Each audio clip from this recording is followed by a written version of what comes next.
This is Mary. Welcome to the IHC Craft Room. In today's video, I'm going to show you how I made this colorful Easter egg wreath for my front door. You can get everything that you need at your local dollar store. So grab your things and let's get crafty.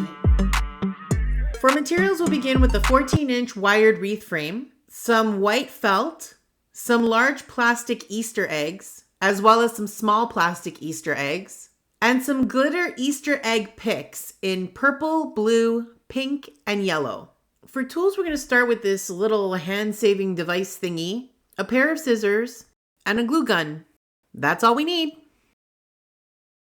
Let's get started on our base. I'm going to start by turning the felt to the side so that I can grab one corner and just tuck it over and under the wreath base, making sure that the end is just tucked in nicely. Then I'm going to just keep taking this roll and pulling the felt taut. I'm going to wrap it around the wreath base, making sure that I'm overlapping the piece in front of it. It doesn't matter if this looks nice. This part is not going to be visible. This is solely for the purpose of giving us somewhere to glue our eggs down to rather than gluing them directly onto the wire base, which would burn my hands right off and then I would have no hands, and I prefer to avoid that. Now that that first roll of felt is done, I'm going to go ahead and glue down both ends of the felt roll really well. I'm putting a lot of hot glue down and using this device to hold the felt against the glue. But you'll notice that I'm moving it around quickly. That's the key. If you're using something to hold your felt down against glue, you don't want to hold it down in the same spot for too long because it will end up just adhering it to the back of your wreath, which would look kind of weird. We're going to need just a bit more felt to complete the base coverage, so I'm going to wrap a little bit more around and then cut off the excess. And then just glue that thing down like it owes me money, because it kind of sort of does. I mean, I did have to pay for it, but whatever, we won't talk about it. Don't be shy with the hot glue. We want to make sure that this felt is really well stuck down before we move on to the next step. So glue, glue, glue, and glue a little bit more. And then when you think you're done gluing, add a little bit more glue.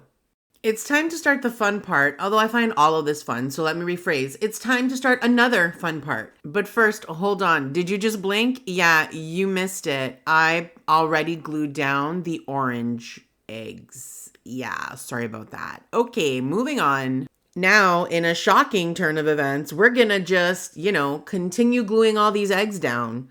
As with most things crafty, or at least wreathy, the position of the eggs is all a matter of personal preference.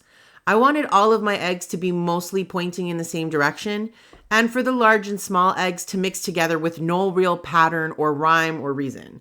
You could definitely use more eggs to build this wreath out into an even more 3D effect, but I prefer to have them all in one layer, and all I'm really trying to do is make sure that you can't see much white felt peeking through, and just keeping each group of colors together as a happy little family, because everybody knows how happy egg families are. They are the happiest of all the families, the egg families. Next, we're going to move on to our little mini glitter eggs and the leaves that come with them on these wreath picks. At first, I really struggled with these eggs and I was trying to figure out how to position them and decide if I wanted to keep the stems and leaves together or separate the eggs from them altogether. And I ultimately did do that, and I was really happy with the final result. Basically, all I'm doing is pulling these little mini glitter eggs off the stems and positioning them to continue the game of covering the white felt. I'm just going to continue doing that with each color, finding the perfect spot for each little mini glitter egg and for each leaf that just kind of adds that pop of green. Unfortunately, I wasn't able to find orange or green mini glitter egg wreath picks at the dollar store, but fortunately, I did have a little Ziploc bag full of little mini glitter Easter eggs from a previous project. So once again, dipping into the IHC craft stash. Thank you so much. I love when I can use things I already have.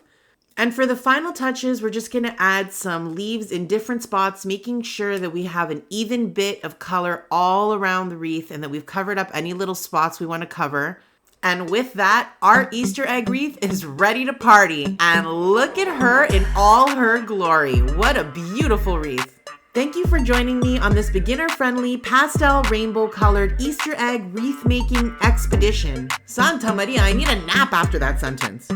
I hope you enjoyed this tutorial. I'd love to hear from you in the comments below. And remember to subscribe for more fun projects as we continue to get crafty together. Toodleloo!